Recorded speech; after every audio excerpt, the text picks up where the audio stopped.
गुरुमुख हो। संसार में मनुष्य के दुखी रहने का एकमात्र कारण यही है कि वह अपने स्वरूप को बिल्कुल ही भूल चुका है। जिस उद्देश्य की पूर्ति करने के लिए उसे यह मानव जन्म मिला था, उस लक्ष्य को भूलकर वह इस नश्वर शरीर, इंद्रियों तथा शारीरिक रिश्ते नातों को ही अपने सुख का केंद्र मान बैठा है, जिसके कारण वह सच्चे व अनुपम रूहानी सुख के भंडार से कोसों दूर जा पड़ा है। केवल संत सद्गुरु ही जीव को इन शारीरिक दुखों से आज़ाद करा सकते हैं। उनकी संगति को पाकर जीव अपनी सुरती को मालिक के नाम व शब्द में लगाकर अपने वास्तविक स्वरूप अर्थात आत्मा को जान सकता है। अन्य कोई चारा नहीं है। एक समय की बात है, एक बार जुलाहों की मंडली का किसी बारात में जाना हुआ। मार्ग में उन्हें एक नदी पार करनी पड़ी। मंडली में 10 व्यक्ति थे और 11वां था उनका सरदार। वे पैदल ही चलकर नदी के उस पार पहुंचे। नदी पार होकर सरदार ने सोचा, अपने सदस्यों की गणना कर लेनी चाहिए, कहीं हम में से नदी में कोई डूब तो ना गया हो। यह सोचकर उसने गिनती करनी प्रारंभ कर दी। उसने 10 साथियों को तो वह गिन गया, परंतु स्वयं को नहीं गिना। गिनती करने पर जब कुल 10 व्यक्ति हुए तो सरदार अत्यंत चिंतापूर्ण होने लगा। हमारा एक व्यक्ति तो लापता है। आखिर मेरा संदेह सत्य ही घटित हुआ। अवश्य ही हमारा एक व्यक्ति नदी की भेंट हो गया। उसने पुनः गिनना प्रारंभ किया और इस बार भी अपने को छोड़कर 10 की गिनती गिनी। उसकी चिंता बढ़ने लगी। कई बार सरदार के गिनती करने पर भी 11वां सदस्य पूरा न हुआ। तब सभी सदस्यों ने भी बारी बारी से गणना की। सभी ने स्वयं को न गिनकर दूसरे 10 व्यक्तियों की गिनती की। अब तो उन्हें 16 आने विश्वास हो चला कि हमारा एक व्यक्ति नदी में डूब चुका है।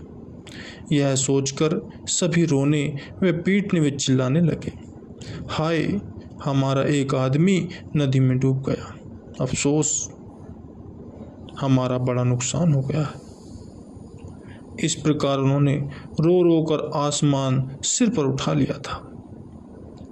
अचानक एक विचारवान आदमी उधर से आ निकला और उनको इस प्रकार करुणा क्रंदित करते हुए देख उसने कारण पूछा। सब वृत्तांत ज्ञात करने लगे।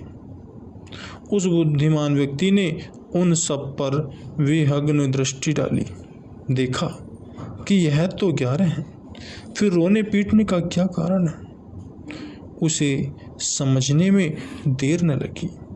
उसने सरदार को अपने पास बुलाकर गिनती करने को कहा। उसको गिनती करते देख चतुर मनुष्य को यह शीघ्र ज्ञात हो गया कि ये हर बार गिनती में अपने को भूल जाता है। इसी कारण ही वह दुखी और परेशान हो रहा है। उसने समझाया कि भाई, तुम हर बार अपने 10 साथियों को गिनकर अपनी गिनती करना तो भूल ही जाते हो। यही भ्रम ही तुम्हें दुखी व बेचैन कर रहा है। जुलाहों के सरदार ने उस व्यक्ति के कथन अनुसार ही गिनना प्रारंभ किया। जब उसने अपने 10 आदमियों की गिनती की, तब उस विचारशील मनुष्य ने उसका हाथ पकड़कर उसकी ओर किया कि भाई, अपने को भी तो गिनो। जब उसने अपने आप को गिना, तब अपने को गिनती से 11वां सदस्य पूरा हुआ। तब कहीं जाकर उन्होंने सुख का श्वास लिया। यह है विचारवानों की संगति की गरिमा की बात की निमिष मात्र उस विचारमान पुरुष की संगति से उनके समस्त दुख व भ्रम का नाश हो गया और वे मारे प्रसन्नता के बालियों उछलने लगे। इससे यह स्पष्ट होता है कि जीव संसार में इसलिए दुखी है कि 10 इंद्रियां व 11वां जीवात्मा ईश्वर की तरफ से सबको मिले हुए, परंतु हर एक जीव आत्मा की ओर ध्यान न देकर 10 इंद्रियों के सुखों में दिन रात लीन रहता है। आत्मा की ओर उसका ध्यान ही नहीं जाता। यही कारण है कि उसके दुख बढ़ते जा रहे हैं। समय के संत सद्गुरु ही इस जीव को आत्मा का बोध कराते हैं। मनुष्य की सुरती जो शरीर के संबंधों में उलझी पड़ी है, उसे आत्मा की ओर लाने की प्रेरणा देते हैं।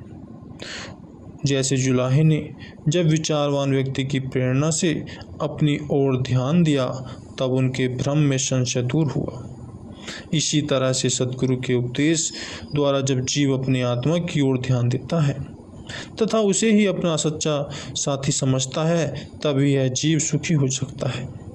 परंतु यह जीव अविद्यावश अपनी आत्मा को नहीं देख पाता। इसके लिए उसे सद्गुरु की चरण शरण में जाने की नितांत आवश्यकता है। उसने उनके द्वारा ही इस मनुष्य को आत्मा का बोध हो सकता है।